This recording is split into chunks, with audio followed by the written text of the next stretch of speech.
Good morning student. कल जहाँ तक बात की थी उससे आगे चल रहे हैं। कल अपने विप पे लास्ट छोड़ा था। आज बात कर रहे हैं विशेषाधिकार समिति। ये समिति दोनों सदनों की अलग अलग होती है, यानी लोकसभा की अलग होगी, राज्यसभा की अलग होगी। दोनों सदनों की अलग अलग होती हैगी और इसमें 15-15 सदस्य इसके अंदर समिति के अंदर होते हैंगे।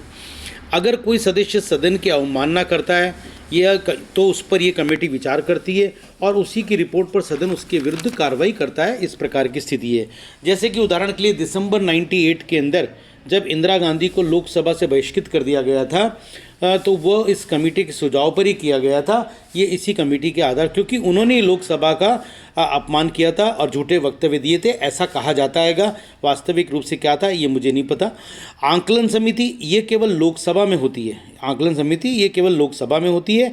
इसमें 30 सदस्य होते हैं। परंपरा ये पड़ चुकी है कि इसका अध्यक्ष विपक्षी पार्टी का कोई सदस्य होता है और इसका मुख्य कार्य सरकार को ये सुझाव देना होता है कि कौन कौन से खर्चे बंद किए जाएं या धन की बचत कैसे की जाए। यही सुझाव पर बजट में चले जाते हैं और इसीलिए बजट से पहले ये कार्य करती है। यानी जब बजट बनता है तब ये आंकलन समिति की सिफारिशें बहुत ज़्यादा मायने रखती हैं। इसी के आधार के ऊपर बजट के अंदर प्रोविज़न करे जाते हैं, किन खर्चों को बचाना हैगा, किस में ज़्यादा बढ़ाना हैगा, कैसे के बजट को मितव्ययी बनाया जा सकता है। ये सारी चीज़ें इसके अंतर्गत होती है। फिर होती है लोक लेखा समिति। इसमें 15 सदस्य तो लोकसभा के होते हैं, वह 7 सदस्य राज्यसभा के होते हैं। इसका कार्य ये देखना होता है कि सरकार ने जो खर्चा किया है वो बजट के अनुसार ठीक किया है या नहीं। ये समिति बजट के बाद कार्य करती है, क्योंकि ये बहुत इंपॉर्टेंट काम है कि ऐसा नहीं है क्योंकि घर का राज नहीं है कि मर्जी है जितना पैसा जहाँ खर्च कर दो। इसका मुख्य रूप से यही देखना होता है कौन सा पैसा कहाँ खर्च किया, किस रूप में खर्च किया। तो ये सारी चीज़ें ध्यान रखने की एक तरह से चेक का काम करती हैगी और इसको हम लोकलेखा समिति के रूप में जानते हैं। और वास्तव में आंकलन समिति व लोकलेखा समिति दोनों को मिलाकर संसदीय वित्तीय समितियां के नाम से भी इसे जाना जाता है। कई बार छोटे क्वेश्चन के रूप में पूछ लिया जाता है कि संसदीय वित्तीय समिति किसको कहा जाता था। आंकलन समिति व लोकलेखा समिति दोनों को मिलाकर हम इस नाम से जानते हैं। लोकलेखा समिति भारत में नियंत्रक व महालेखा परीक्षक को भी अपने समक्ष बुला सकती है। इतना महत्वपूर्ण कार्य है इसका, ये ध्यान रखना। इतना ज़्यादा, और कई बार अभी आप लोगों ने पिछले समय कई चर्चाओं को सुना होगा कि जिसके अंदर अटल बिहारी वाजपेयी की सरकार के समय जसवंत सिंह और ये लोग जब लोकलेखा समिति के समक्ष आने की बात है, ये सब चीज़ें लोकलेखा समिति की महत्ता को प्रदर्शित करती है, क्योंकि ये दोनों सदनों की संयुक्त समिति के रूप में हैं और ये एक तरह से देश के सामने इसकी एक ऐसी छवि है कि ये पूरी तरह से देखेगी कि वास्तविक रूप से देश का बजट सही दिशा के अंदर और सही मदों पर खर्च हो रहा है कि नहीं। ये सारा काम करना इसका काम इसके अंदर होता है। फिर होता है सार्वजनिक उद्यमों की कमेटी। इसमें 15 सदस्य लोकसभा के व 7 सदस्य राज्यसभा के होते हैं। ये कमेटी सार्वजनिक उद्यमों का निरीक्षण करती है व इसी की रिपोर्ट पर सरकार ये तय करती है कि सार्वजनिक क्षेत्र के अंतर्गत कौन से उद्योग दिए जाएंगे। कि कई बार ये ध्यान रखना जरूरी होता है, ये नहीं कि मर्जी है जो कुछ आप ना सार्वजनिक क्षेत्र के अंदर लिया हो। इनकी सिफारिश के आधार पर ही ये देखा जाता है कि कौन से उद्योगों को हमको उसके अंतर्गत देना है। ये स्थिति इस कमेटी का काम है और ये भी दोनों की सदनों की संयुक्त समिति के रूप में कार्य करती है। फिर होती है कि SC/ST कमेटी। असल के अंदर अनुसूचित जाति जनजाति के कल्याण के लिए ये कमेटी बनाई गई है कि इसमें लोकसभा के 20 व राज्यसभा के 10 सदस्य होते हैं। इसका मुख्य कार्य ये देखना होता है कि सरकार ने अनुसूचित जाति जनजाति के कल्याण के लिए जो योजनाएं बनाई हैं वो लागू हो रही हैं कि नहीं हो रही, और उनमें जो रुपयों की मंजूरी दिए गए हैं वो उस पर खर्च हो रहे हैं कि नहीं हो रहे। ये सारी चीज़ इसके अंतर्गत देखी जाती है कि, और ये क्योंकि बड़ी सेंसिटिव कमेटी है, क्योंकि ना वास्तविक रूप से अनुसूचित जाति जनजाति के कल्याण के लिए है, तो इसके ऊपर बहुत गहरे तरीके से ध्यान रखा जाता है और पूरा ये देखा जाता है कि क्या काम कर रही है। ये कमेटी सरकार को सुझाव भी दे सकती है कि अनुसूचित जाति जनजाति के कल्याण के लिए कौन से काम किए जाएं और कौन से न किए जाएं। ये सारा की स्थिति इसके अंतर्गत दी जाती है। उपरोक्त सारी जो समितियों के सदस्यों का चुनाव एकल सक्रिय मत प्रणाली के अनुसार होता है, ये ध्यान रखना है। इसलिए इन समितियों में किसी एक पार्टी की बहुलता नहीं होती। हर कमेटी का एक अध्यक्ष होता है, जिसे या तो अध्यक्ष लोकसभा का या सदस्य कमेटी के चुनते हैं। ये इसके अंदर ध्यान रखने की बात है। फिर है संसद के विशेषाधिकार क्या है।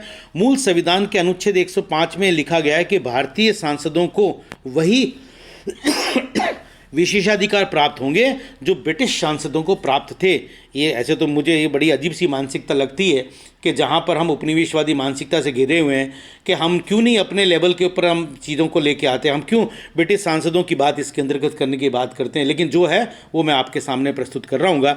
असल में 44वें संविधान संशोधन अधिनियम 1978 के द्वारा ब्रिटिश सांसदों संबंधी शब्द को समाप्त कर दिया गया और वर्तमान में निम्न विशेषता दिए गए। यानी कि ये जो बात मैंने आपसे ऊपर कही वो बिल्कुल सही है। जब ये सब चीज़ें सामने आई तो इसलिए इस शब्द को समाप्त किया गया था कि सब ब्रिटिश सांसदों वाला, क्योंकि ये आपत्तिजनक स्थितियां इसके अंदर थी। आज की तारीख में जो है कि जो विशेषाधिकार है कि सदन या उसकी किसी समिति में बैठना, बोलना व वोट देना। दूसरा, सदन या समिति की बैठकों में अपरिचितों को बाहर कर देना। नंबर 3, सदन की कार्रवाई का प्रकाशन, इसे अन्य कोई प्रकाशित नहीं कर सकता, ये ध्यान रखना। अध्यक्ष को ये अधिकार है कि छपने से पहले किसी कार्रवाई को क्रॉस कर दे, छपने से मना कर सकता है। लेकिन अखबारों में छोटे मोटे टुकड़े छप सकते हैं, लेकिन वो चीज़ नहीं छपनी चाहिए जो सदन के लिए अपमानजनक हो। ये स्थिति इसके अंदर है। झारखंड मुक्ति केस के अंदर जो सर्वोच्च न्यायालय ने ये निर्णय दिया था कि अगर किसी संसद ने रिश्वत ली है और सदन में वोट दे दिया है तो उस केस को हम नहीं ले सकते, क्योंकि विशेषाधिकार हनन सदन खुद तय करेगा। बड़ा इंपॉर्टेंट बात है कि आपने किसी ने केस रिश्वत ले ली और सुप्रीम कोर्ट के अंदर जा रहे हो, लेकिन उसमें कंडीशन के अंदर वो सदन की कार्रवाई में आ गया तो सदन तय करेगा कि उसको कौन सा दंड दिया जाए।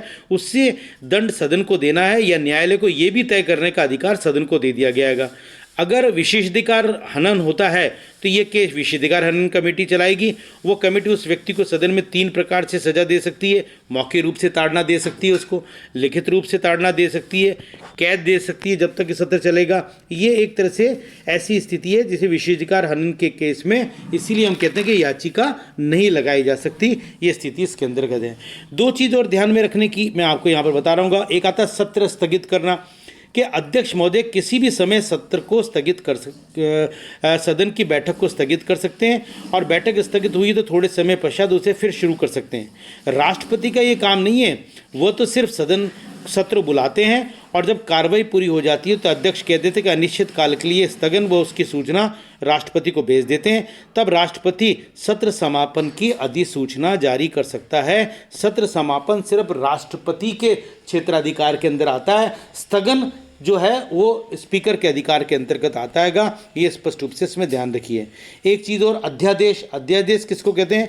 अनुच्छेद 123 के अंतर्गत राष्ट्रपति अध्यादेश जारी करते हैं जब संसद का अधिवेशन नहीं चल रहा होता है और किसी कानून की आवश्यकता होती है तो राष्ट्रपति के हस्ताक्षरों से उस कानून के मसौदे को लागू कर दिया जाता है, जिसे कि अध्यादेश कहा जाता है। इसका प्रभाव 6 महीने तक होता है और 6 महीने से पहले अगर सदन की कार्रवाई प्रारंभ हो जाए तो अधिवेशन चालू होने की तिथि से 6 सप्ताह तक ही उसका प्रभाव रहेगा और वह प्रभावी रह सकता है। नहीं तो 6 सप्ताह के बाद उसे कानून का रूप नहीं दिया गया तो समाप्त हो जाएगा। तो यहाँ ध्यान रखना, अधिकतम 6 महीने, लेकिन अगर सदन की कार्रवाई चालू हो जाए तो कार्रवाई चालू होने की तिथि से 6 सप्ताह तक ही ये प्रभावी रह सकता है। इस प्रकार की स्थिति इसके अंतर्गत होती है।